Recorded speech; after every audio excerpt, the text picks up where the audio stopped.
So I don't want to keep you waiting any longer. If anyone shows up, I can take a seat. How's that? Yeah. Well, my name is Rebecca Yerger, and I'm a local historian. And I do like to present women's history. We're a little delayed for various reasons, but it's still a very worthwhile and worthy topic. As you can see, it's Napa Plume, early Napa County women authors. So thank you. And also, if you have any questions or comments at any point in time, feel free. I'm not a stickler about, waiting till the end, that sort of thing. Although those of you that are viewing online via Zoom, there is a chat box, and you could place your questions in the chat box, and we will defer those until the end of the program. If that will work. All right. So, Tess, I want to thank you for allowing me to do this, and all of you. I hope you enjoy the program. Any questions, comments, feel free to ask anytime.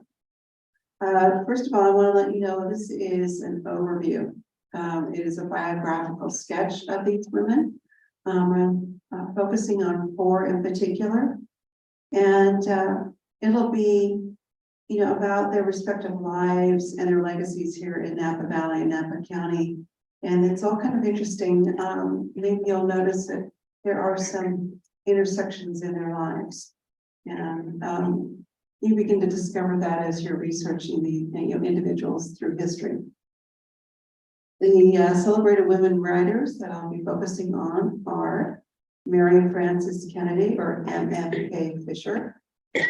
She was an internationally known food writer. Another one, Frances Marion, also an international acclaim, and she was an iconic Hollywood screen and script writer. In fact, at one point in time, she was the highest paid script writer in Hollywood. And then there was a local, she was claimed locally. Her name was Jessamine West. She was very beloved here. She resided here in Napa County for the majority of her years. And she was married to someone that had equal fandom, if you will, here in Napa, and that was Dr. Mack, or Dr. McPherson, who was quite involved with the local public schools. But the first one I will speak about is, now I never know exactly how to pronounce her nickname. I've heard Vingy and Bingy, and the last name was Rowe. Her married name was Lawton, and this is what I'm talking about. She penned strong women in her stories. She wrote the Western genre primarily, and they were the rescuers versus being the rescuees. And she is Bingy Rowe. Now, I had found her information locally as listing her formal name as Virginia, but as I did more research, it's I think Vinjetta, Vingy, and her middle name was either Elizabeth or Eve. I've seen both of them listed, so I wanted to give that credit. Her birth name, family name is Rowe, and her married name was Lawton. And I'll go ahead and read the text. It might be difficult for some of you to read because of the, the light coming in through the windows. She was born December 7th, 1879 at Oxford, Kansas. And it was, her parents were Dr. Maurice Poole Rowe and Clara, I guess it'd be Castian Rowe. Their home was in the Oklahoma Territory, and there's a connection still with Rowe and Oklahoma. Her collection is housed at the Oklahoma, I think, State University, and that's where I found some really interesting photographs of her. And then he went on to say that she had very poor eyesight, and as she was growing up, they felt it best to have her homeschooled to protect her delicate eyes, and but instead of sending her off to school. And she did wear very thick glasses, what they would call bottle bottom glasses most of her life. But that didn't hold her back. She was an accomplished writer. Anyway, she did attend school briefly when she was in her early 20s, and she attended the Oklahoma Agricultural and Mechanical College in 1902, and she was 23 years old. That's a little background information about Pinky. And anyway, she always had a kind of an independent spirit based on the research that I was able to find.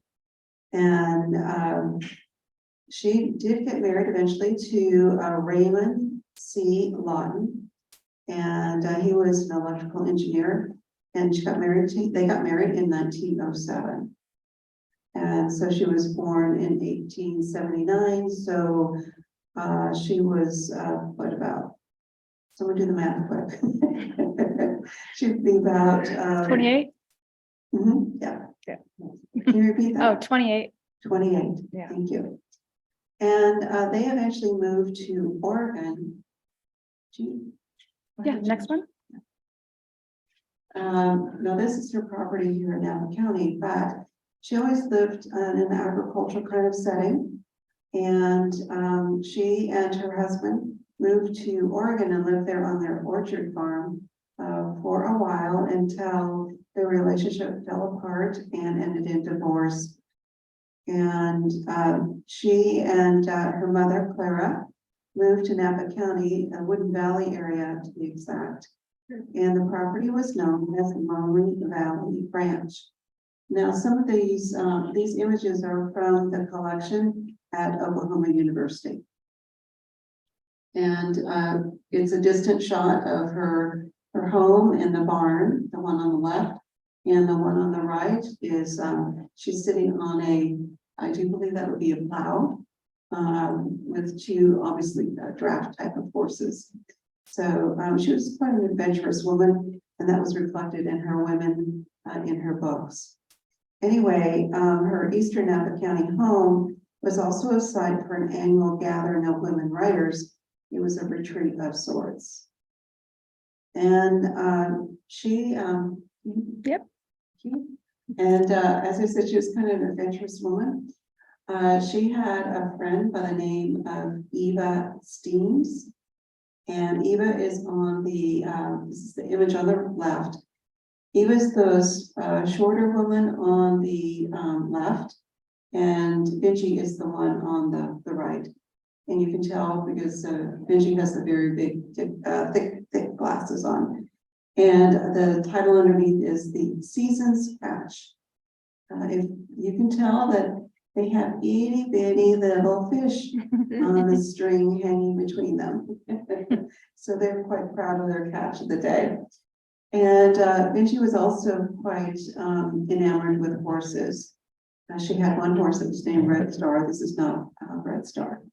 And this was earlier on in the earlier days. And she is standing on the stirrups, I do believe, of the saddle. And it looks like maybe English style saddle, I'm not sure, for those that know horseback riding. But she was an avid horseback rider. And anyway, she, next slide. She wrote over 30 novels, and many of them were translated into scripts. And this is an example. I love the poster for the movie, and it's just classic for its era. And the art for her covers, book jackets, are quite impressive as well. But as I said, primarily women, they were very strong women in these books. Were they love stories? No, they're Western, they're more adventure kind of, I mean, there were some love stories. In fact, I love this quote. Speaking of that, she was, let me see. I have the quote here. Okay. Of her novels and style, she said this in 1929, she was 30 years old at the time. She declared to an audience of writers, quote, "I stand for clean literature, she added, "I have never written any dirty sex scenes or stories, and I never will." So it kind of gives you an idea of her caliber of writing and her mindset. And despite her clean style, 9 of her novels were adapted into 8 silent movies and 1 talkie. So you can kind of figure the era of her movies. And unfortunately, many of them are now lost. Like a lot of the silent movies, they were put in the back closet and forgotten, and they've been lost. Hopefully someone has them in their private collection. Anyway, as I said, she wrote 30 novels. First one was published in 1912, and it was called The Maid of the Whispering Hills. That was her very first book. And Maid is M-A-I-D. And then she went on to write many books, but that first one really caught the attention of the press. And this is a partial review from the San Francisco Call, which used to be a very noted newspaper in the city. It said, this first ever as was a big novel by an author of great promise. So this is her very first book, right? And this is her last chapter as far as her story is concerned.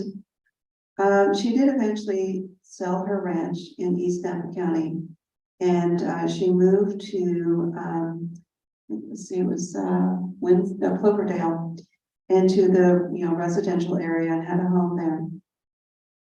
And she passed away August 13th, 1958, at the age of 78. And I had the privilege of reading a letter from a friend of hers who was present. I think it was next door neighbor.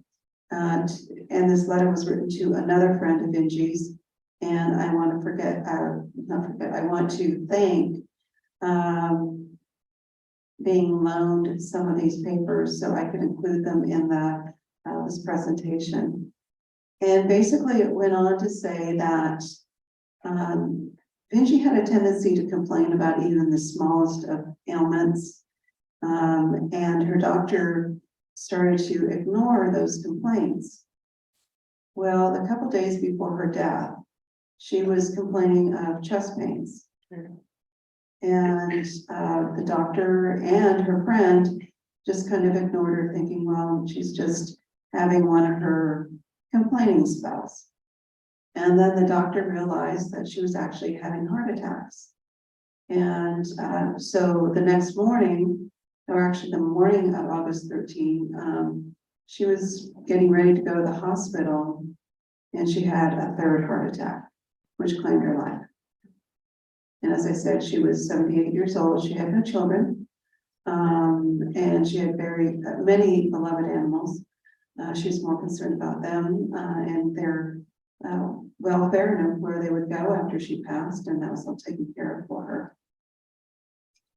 Anyway, as I said, her collection, a large collection of her works, are housed at the Oklahoma State University, including many of these images and many of her books. Unfortunately, as far as I can tell, none of her movies. So this is Vingie Rowe. And I'm going to go on to the next person. And okay. Shall I read this, or can you read it?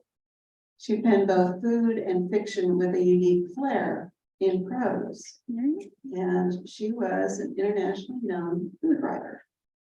And I did mention her full name. I'll go ahead and do it again. Mary Frances Kennedy, or M.F.K. Fisher. And she kept Fisher as the name of her, I mean, it was her first married name, and she was married 4 times, I think. And but she kept Fisher. And she did have 2 daughters from 2 different relationships. But I won't go into those personal details. I'll just talk a little bit about M.F.K. and her life. It started on July 3rd, 1903 in Avion, Michigan. and she's born to Rex and Edith Kennedy. There's an interesting story about her birth.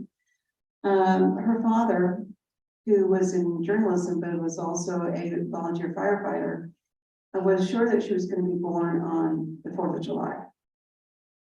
And according to M.F.K, she said she must have been born during a heat wave because Rex convinced his fellow firefighters to keep hosing down the house to keep it cool, while the mother, Edith, was in labor.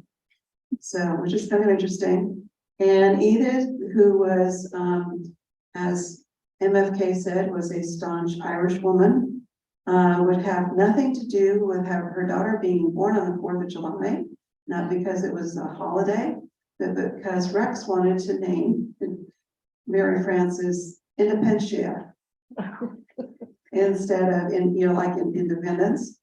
So Edith convinced the doctor to hurry the birth along.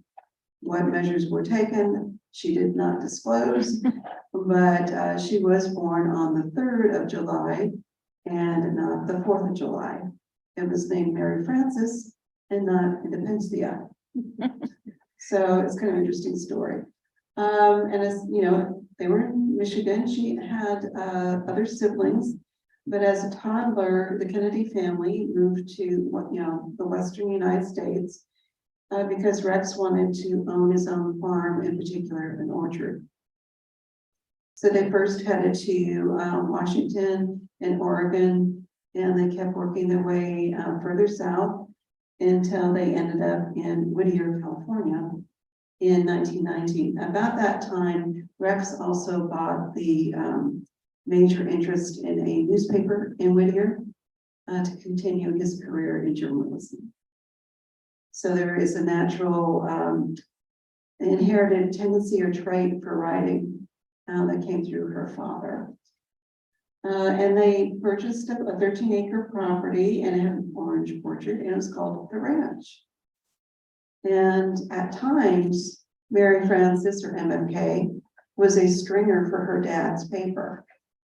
And she would write up to a dozen stories in 1 week for her father. So she was very prolific at an early age. But one of the things that she did at an extremely early age, at the age of 5, she started writing poetry. So her family knew that she had a gift. Go ahead. And I wanted to start first a little bit later in her life about her legacy here in Napa Valley, Napa County. When she moved here, she purchased a home on Oak Avenue, and that's the property that you see on the photo on the left. And as far as I know, it's kept in pretty good shape. I don't have the address, but it's a beautiful Queen Anne, so I'm sure you could identify it as you're driving along Oak Avenue. And from there, she wrote many of her books, her food books, and she tested many recipes, and she entertained a lot of people. But she also came up with the idea of the need for a collection, a public collection about food and wine in particular. So in 1963, she founded the Napa Valley Wine Library, which is housed within the St. Helena Public Library. And you can go there anytime, and when they're open and cruise through there. They have quite a collection. They also have a collection of photographs, that sort of thing. And as you can see, she was probably in her middle years compared to the photo that you first saw. That was a portrait of her in her younger days. And she lived in St. Helena for many years, but she would kind of come and go. She was not real thrilled with the American public school system. So when her daughters were old enough, they moved to France, where her daughters attended school there. But she would come back to California to work and that sort of thing. She also had, in her earlier days, a connection with Hollywood. She would write skits for, you might know these names, Bing Crosby, Bob Hope, and their sidekick, Dorothy, help me out here. I have forgotten the woman's last name. She was always in those road movies. Dorothy Lamour. Dorothy Lamour, thank you. And she would write comic sketches for their movies and also public presentations, appearances for the three of them. So she obviously had a very creative writing skill. She was also accomplished in other forms of art as well. Anyway, she went on to, as I said, her comfort zones were obviously writing. That's her M.F.K. in her earlier days. And look at that typewriter. That's quite different than what we use today. And that was probably, it could very easily have been when she was living in Europe with her first and second husband. Well, it could also be in the LA area because she did live in Whittier. So she could have been, I'm not really sure of the location. And then where she's cooking, that's later in life. And that is either her Napa home or her final or last home, which was in Glen Ellen. And it was there where she passed away. And next slide, please. I love this picture because of her kitty cat. And if you look below, there's some apples. As it stated in this, she did have Parkinson's disease, but that did not claim her life. She had experienced a stroke. And that's what caused her death, June 22nd, 1992. And she was 83 years old when she passed. And at that time, she was living in her Glen Ellen home in Sonoma County. And that home she had custom designed. And on occasion, they do have tours of that home. But she was well known, well respected.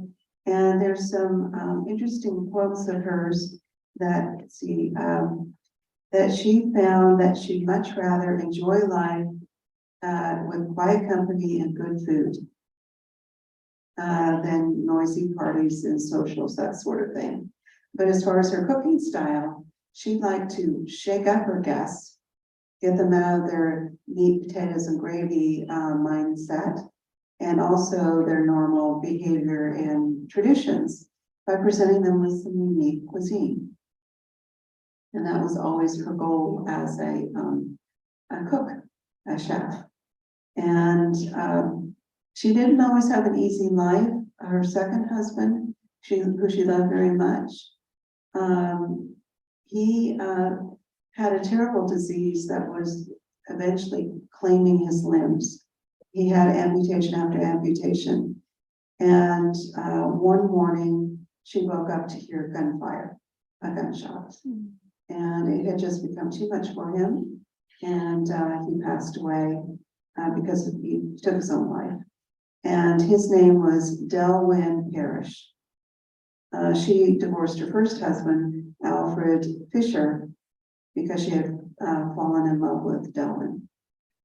And then she went on to marry Donald Freed. And her two daughters are Anna and Mary. Just a little bit more about her personal life.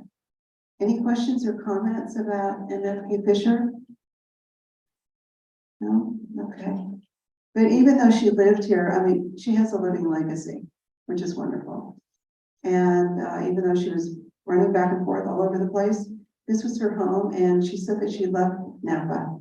The only reason why she moved to Napa Valley, the only reason why she moved to Sonoma County is a friend offered her the property to build this home that she had always dreamt of living in. So she said, of course, yes. Question, have you been to that home that she has over there in Glen Ellen? Have you been able to go? I haven't been there. I know on occasion they do have tours through it. Yeah. Just curious. Yeah, and it's well advertised when they do have those tours. And you could easily Google M.F.K. Fisher home, Sonoma County, or Glen Ellen, and you'd find photos and more details about her house. Okay, yes. Do you know if her daughters remained in Sonoma County? As far as I know, they've moved on. They have more of an international lifestyle. And I don't know their status as far as if they're with us still or not, or what they did professionally. I didn't research her daughters. So as far as I know, they're not in the area, but people move. So they could very easily be in the area, and both Sonoma and Napa counties have quite the draw, so I would not be surprised. And if you grew up with a mother who loved food as much as she did as M.F.K, I'm sure they're quite accomplished folks themselves, and they're probably quite wine enthusiasts as well. So I wouldn't doubt it. They're probably here, or at least they visit. So, any other questions or comments? Okay, next slide, please. I'll go ahead and read it. She was Napa's own royalty with her literary success, connections to Hollywood, and even the White House. This beloved local author was Jessamine West.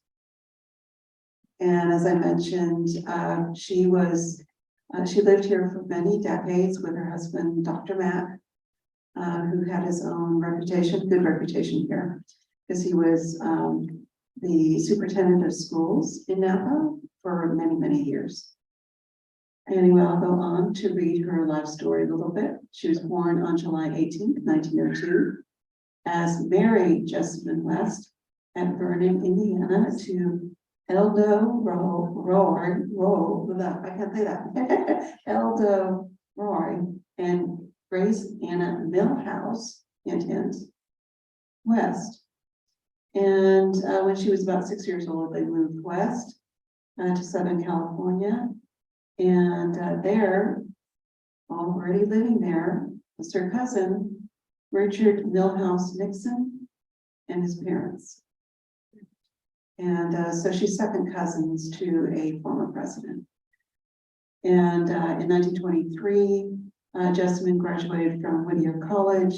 Whittier area was inhabited, if you will, by a lot of Quakers. And you may or may not know, but there is quite a connection between Jessamine West and the Quakers of Indiana, which I'll get to in a few minutes.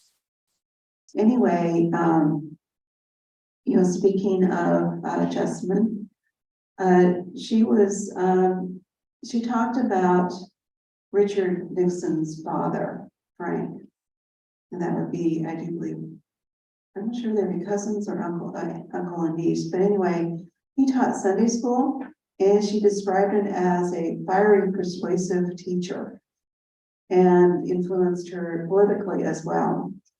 She graduated from Fulton Union High School in 1919. As I mentioned, she went on to graduate from Whittier in 1923. And that's where she met Harry McPherson at Whittier College. What's interesting is that she lived a fairly long life, but there are many times in her life where they weren't sure she was going to make it. In particular, she contracted tuberculosis or TB. And her first novel was published in 1939, and the title was 99.6. It was about her experiences in the sanitarium when she had tuberculosis. And at one point they said she was terminal, and they decided that there was nothing else they could do for her at the sanitarium. And so she moved in with her mother. And while she was at her mother's home, mother being Grace, Grace recollected her experiences and her mother's experiences of growing up and living in with Quakers or as Quakers in Indiana to Jessamine. And Jessamine was going back and forth about what her next novel might be. And it was her husband that encouraged Jessamine, or she would go by Jess sometimes, to transcribe those memories into a novel that was published in 1945 under the title of The Friendly Persuasion. And she had a quick rise to fame because that book was turned into a script for a movie that starred Gary Cooper, Dorothy McGuire, Anthony Perkins, a very young Anthony Perkins, Marjorie Main, and the producer was William Wyler. Anyway, it was, well, I thought that was a great poster. You know, kind of gives you an idea of what the movie's like, but it, you know, it has its drama as well. But it's all based on Grace's recollections and Grace's mother's recollections of being Quakers in Indiana. And Jessamine was inspired to write another book based on her experiences of being a scriptwriter for the movie. It was basically an autobiography, and it was called I Saw the Dream. And her dream of having this book, her novel turned into a movie and working in Hollywood, and the movie was produced. It was a few years later, as always, movies take a few years to go from being filmed to being premiered. Any questions or comments so far? No? Okay.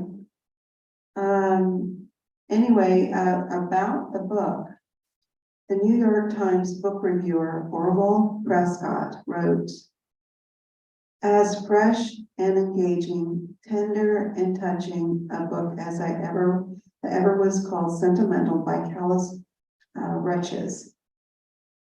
There have been plenty of loud and more insistent books this year, but few are sure and mellow as The Friendly Persuasion." I would say he enjoyed the book. It was refreshing in comparison to the other types of novels he had been reviewing over the year.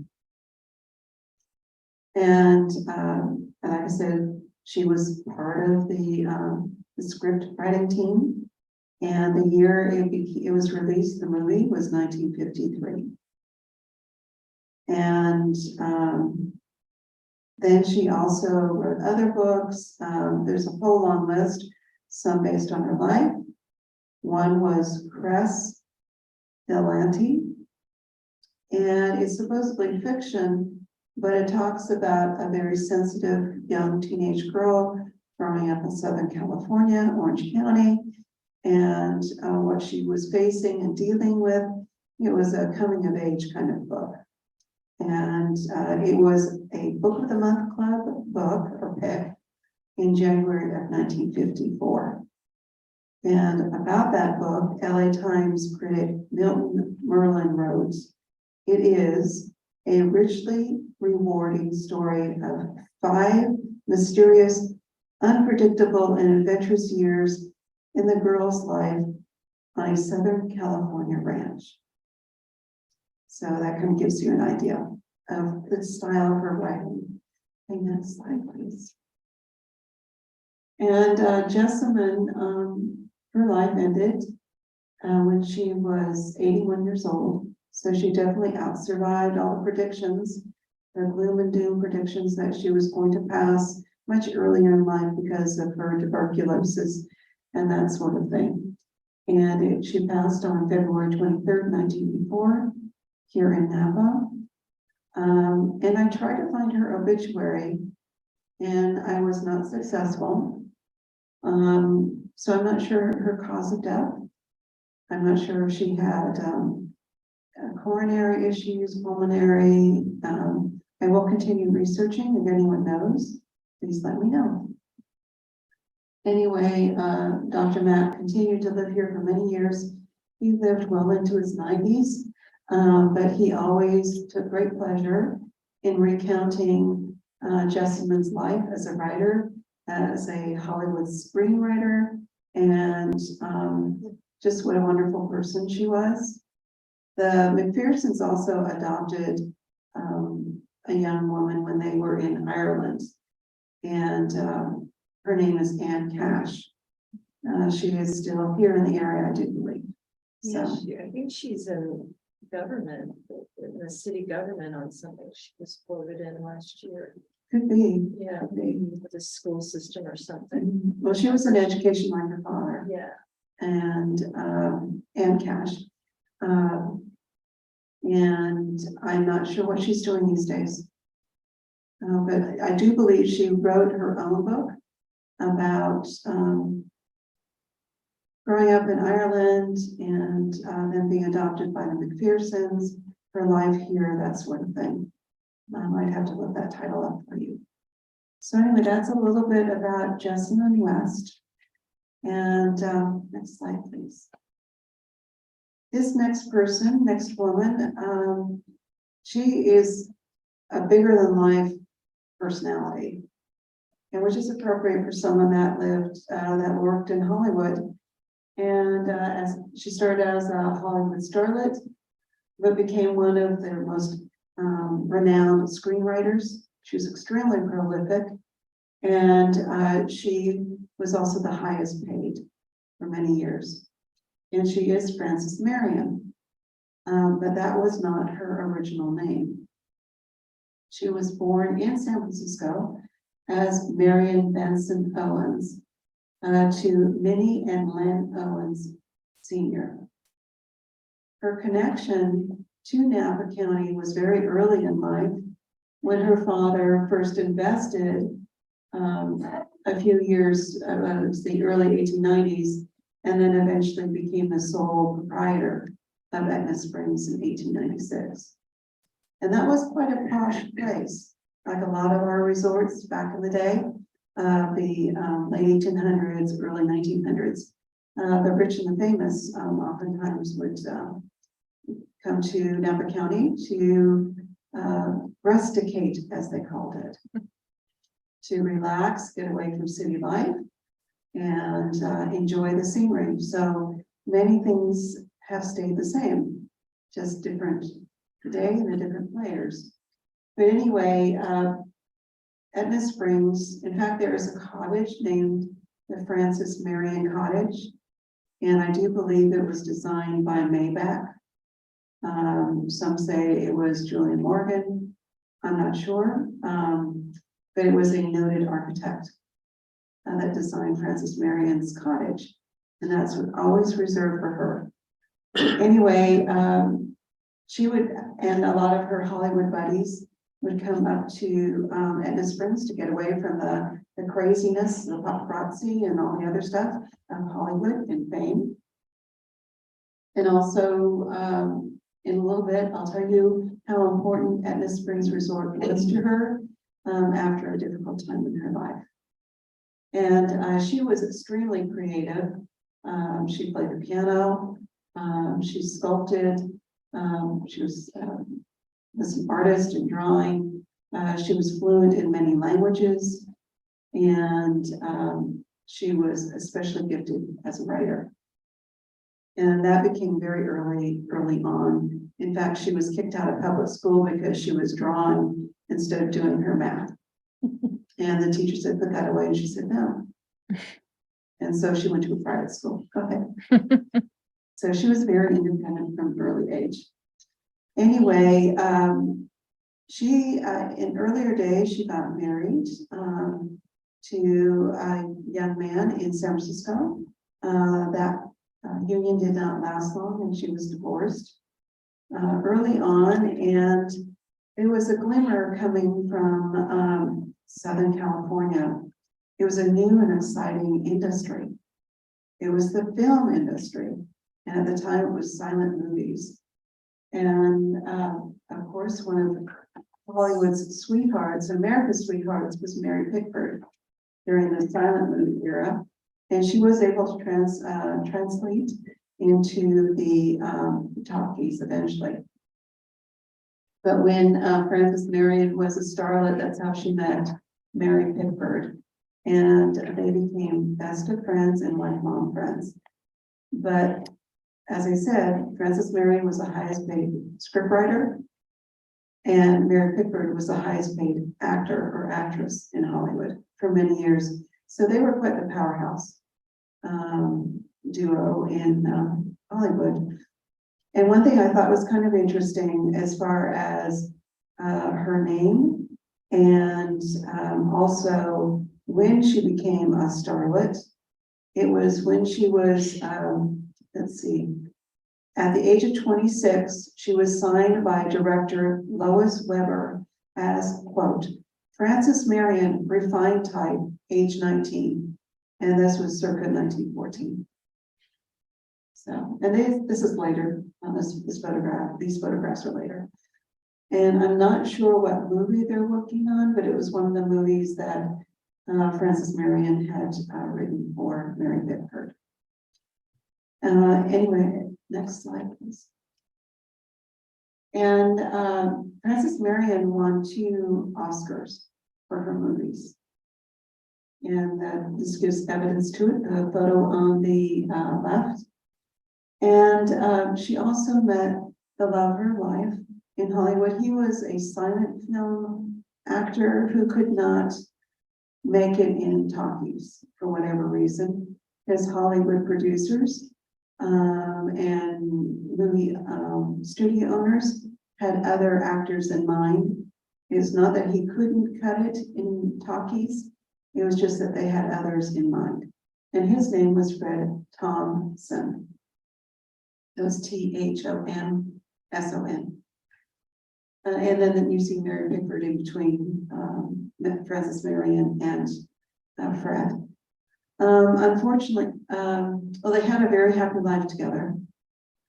Unfortunately, Fred was doing some work at their home and he was cut by a metal object. And he developed tetanus because of the metal that was contaminated. And from what I've heard, that is a very painful way to pass. But the youngest of their 2 sons was not even a year old. And Fred died on Christmas of that particular year. And Mary Pickford, excuse me, Marion wanted to make sure that their sons had a Christmas while she was in the hospital with Fred before he passed. And a friend of theirs, Marie Dressler, a well-known actress, pretended to be Mrs. Claus. And she went to their house and made sure that the 2 sons had a good Christmas. And unfortunately, eventually they found out that the younger one really didn't understand. As I said, he was less than a year old, but the older son did understand, that was Fred Jr., that Daddy was never coming home because he was gone. It was very tragic. And Len Owen Sr. picked up Frances Marion and took her up to Etna Springs to have some solace and to grieve, that sort of thing. Next slide, please. Here's some pictures of, this is the gate of Etna Springs, and the gentleman that is, he's on the, if you're looking at the photo, he is on the left-hand side. That is Len Owen Sr. Len and Minnie, that would be Frances Marion's mom and dad, had 2 other children, Maud, the oldest of their 3, and the youngest was Len Jr., so that's why I emphasize Len Sr. Anyway, and then this other image is of the pool at Etna Springs. And this postcard is dated 1937. And I picked that image in particular because in 1937 or thereabouts. Once again, Frances Marion had another tragedy in her life. It was actually in 1933. She was on a road trip, and she and her companions were having a wonderful time. But as they were approaching Southern California, a tire blew, and the driver lost control and ran into an oncoming car. And unfortunately, a little boy in the other car was killed, and then there were some other people injured. Frances Marion paid for all the hospital bills, and as well as the final arrangements for the little boy. But in her car, Frances Marion was the only one injured, and actually she had the greatest injuries of everyone that survived the accident. And she was in the hospital for quite some time. And when she was released, she wanted to go someplace to recuperate. And also at that time, she was becoming very disenchanted with Hollywood. Things were really changing by the 30s. It was becoming more and more difficult for women to have a voice in Hollywood, as whether it be producer, director, in management, that sort of thing. And even though she was receiving high pay for her scripts, she was not as well regarded as she had been in early Hollywood.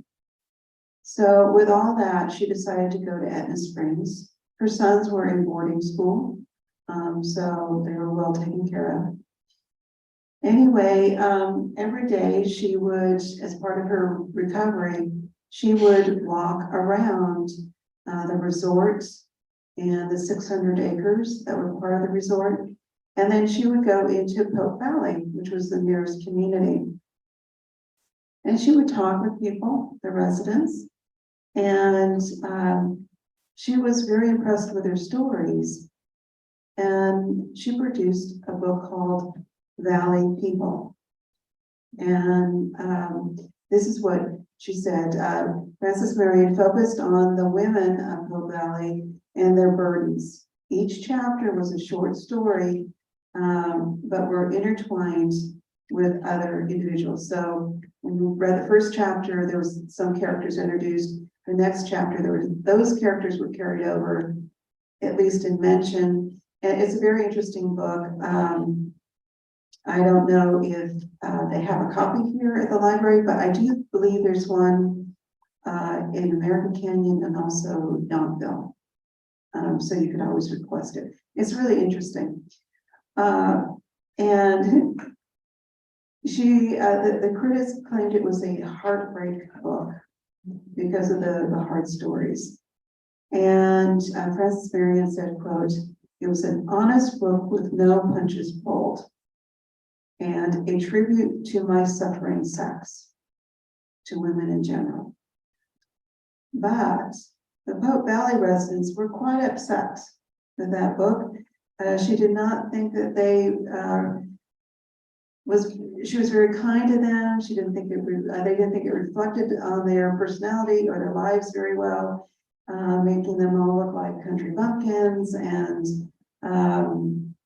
just basically a bunch of losers. And anyway, there was a character by the name of Doc Griswold in the book, and this is a quote. "Then I was going to get a law passed forbidding blood relations to marry, penned up here. Away from the world, families intermarry too much, just like the South, where a lot of these folks are from, or grandparents were from. We've had god-awful tragedies here because of it, and a crop of cretins, imbeciles, and half-wits. Lives are too interlaced in these lonely valleys." So it kind of gives you an idea. I could see where maybe they might have taken exception to her book. And, went on to say how, and he went on to say, "The pious folks here have helped dam up the swifter tides of life. Their poison will run through the bloodstream of this valley for at least another generation. I can't see any solution for some of these folks, but to run like hell and get away from it all. And how can they run when their feet are of clay? So that's an interesting quote. It goes on and on and on. And I'm going to read another little excerpt from her book that relates to her life, her afterlife. However, some of Frances Marion's chapters titled Aunt Sarah's Ashes was a foretelling of an experience awaiting her family nearly 40 years later. In the novel, Aunt Sarah demanded her remains be cremated, then spread over the San Francisco Bay. The niece, named Annie, and one of her daughters, Ella, took on the task of releasing Aunt Sarah upon the bay waters. But the weather turned wet and windy as these two women boarded a ferry boat. As Annie attempted to distribute the ashes, a great gust of wind blew Aunt Sarah's ashes back onto Annie and Ella. They ended up returning to Napa and burying Aunt Sarah alongside a cousin. There, Ella met her future husband, Lou Sears, a tombstone salesman. Okay, that's just kind of an interesting story. Next slide, please. And this tells you a little bit about her last chapter. Frances Marion lived out most of those 40 years very productively. She actually left the Hollywood scene and started writing plays, that sort of thing, for live stage. And she also wrote some books, that sort of thing. And that was until 1973, when she was diagnosed with cancer, and I don't know what type of cancer. However, she died of an aneurysm the day before her surgery in the hospital on May 12, 1973, age 74, or 73, or 84, excuse me. I can't read. 84. And she said she wanted no memorial, no service. She wanted her remains cremated, like Aunt Sarah. And she wanted them scattered over some rose garden somewhere in Southern California. She didn't care where, just a rose garden.